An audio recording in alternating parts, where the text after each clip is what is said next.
loans, and part of that is just because the housing market has gone down. But they're saying that this year the most you can expect is 60% of your home value or $100,000. Yeah. So that makes sense. Let's see, make a bigger down payment. So if you're buying a new car, don't take out an auto loan with a term longer than 4 years. Yeah. I think they want a minimum of 20% down is what I'm hearing everybody say. For houses? For everything. For everything. Well, you know, the part is, You don't have it. Yeah. Well, you know, I have a minimum pay up front, but always the more you can pay down, the lower your payments are going to be, of course. It's just But also the more you've invested into it, Yeah. so then you want to keep it.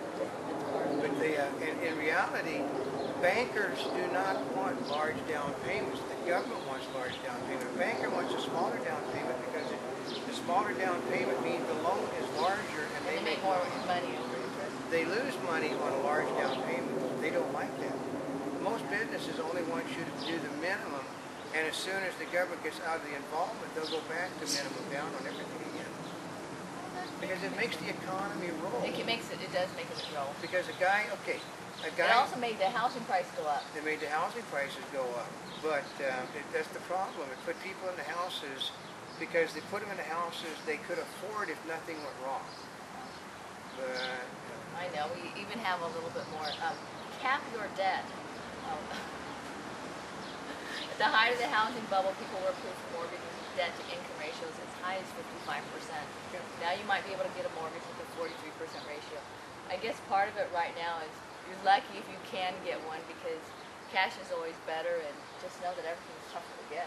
well, it's hard. I mean, like, we think that, for instance, we think that a place that is absolutely magnificent that we wanted was dropped in $200,000 in its cost, and we think they couldn't sell it because people couldn't come up with a 20% down to put on the house. Yeah, which it makes it more. Try to bulletproof your job.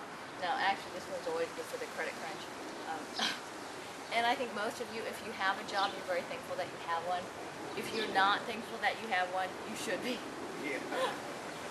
Because you don't know how much longer it's going to take for you to get to the next one. And if you do change job, think of the Republicans changing to Democrats. Your seniority changes. Yeah. It's like,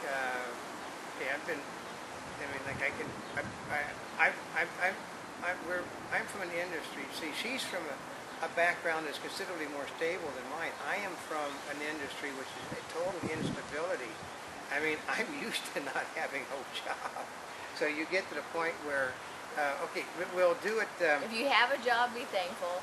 If you We'll quote Errol Flynn from Operation Burma. Said, I was extremely successful at my job as an architect. I worked 2 weeks a year and had 50 weeks vacation. You know, that's the type of job I had. You worked for 6 weeks and had 44 weeks vacation. You know, but no, it's just, but you know, well, housing industry the same.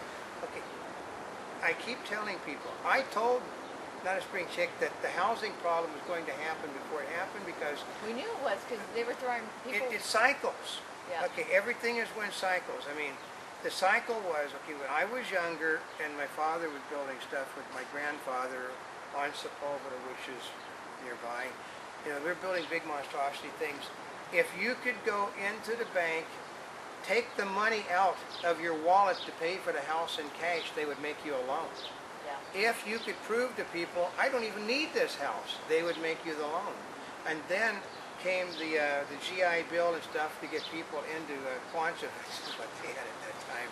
You know, the government would pay for the house like on about 3.5% interest. And then because people wanted the same thing that the GI Bill was giving, FHA and others were developed to put other people into homes. And then during the, but going in cycles. And then there was a tremendous, like that, in the early part of the 60s, of just the housing like that. But people that knew the business didn't stop building. They just slowed the building down because they knew that everything would catch, the income would catch up with the ability to buy. And housing is cyclical. It always has been. That's right. But again, income will catch up with the ability to spend, and the people will start buying again, and that the housing will go up. So don't pay the minimum you can on your house. Talk to your bank and stay in that house because it will eventually, maybe in a decade, it will be worth that. You know, that $10,000 home will be worth that $1.25 million again. Well, the other part is if you're in a house, stay in it. I mean, if you can, because part of it is maybe you won't be able to get into another house. No, because we got an example. People down the street from me, the gentleman wanted his home enlarged. He had the money. He wanted the home enlarged for his family.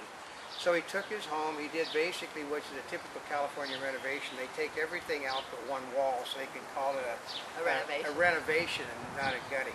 And he built a place, but it took longer than what he thought it was going to take.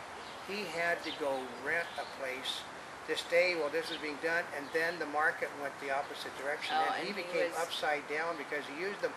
He made an illegal second mortgage on his home. He borrowed equity against a house that didn't exist anymore. Oh. Yeah, so he's stuck with making both payments or go to jail. So, yeah. That's true because they were in the middle of remodeling, so the house didn't exist. The house that they'd owned, that they borrowed against, no longer existed, which is, people don't understand this. When you do a renovation on your house that changes the size and structure of your house, the loan was not on what you've done.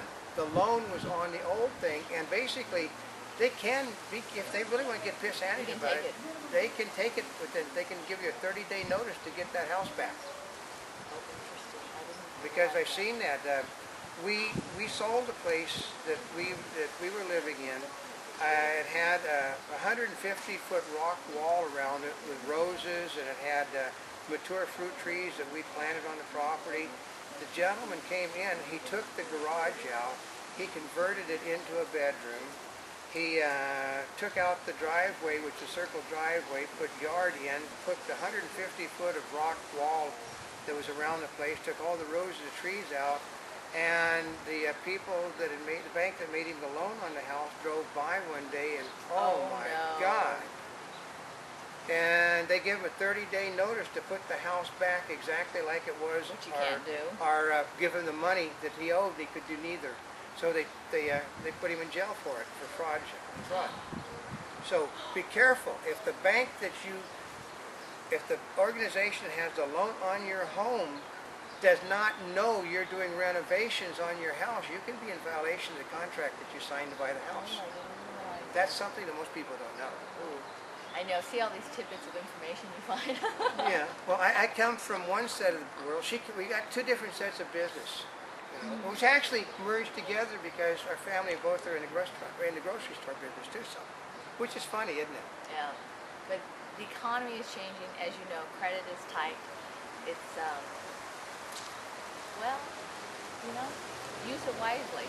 Because part of it is if your credit card company offers you a really low interest rate, pay off other things. Yeah, and another thing, the piece of advice from my Irish grandmother was simply, never be so stupid as not to ask somebody else that's in the same boat as you are. They'll tell you exactly what you shouldn't be doing. Oh, that's a good one, what you shouldn't be doing. So if you have questions, of course, about any of this, feel free to contact us via video response, email, or Twitter. Because when you Twitter us, a lot of people see it at the same time, and they can retweet you. And if they know something, and they're interested in what you said, they can send you right back. So I know there's a lot to go. I know. So there'll be more, because unfortunately, what we've got in our hands here is irrelevant for the most part. We got basics that we can dance off of. They're good basics. But because of the changing in the nature, this is a July publication. This is the month of June. And it's already out of date. It's already changing because of the laws that have changed. But there are some basics that apply, which is why we were sharing it. The basics that apply. Quote from my mother. Never buy anything that you can't pay for. That's a very simple thing. So for now, this is Notaspringchick. And this is Oldecam. And we're here yesterday, today, and tomorrow. And for more information, of course, you can go to www.monkeyBubbles.net on the net.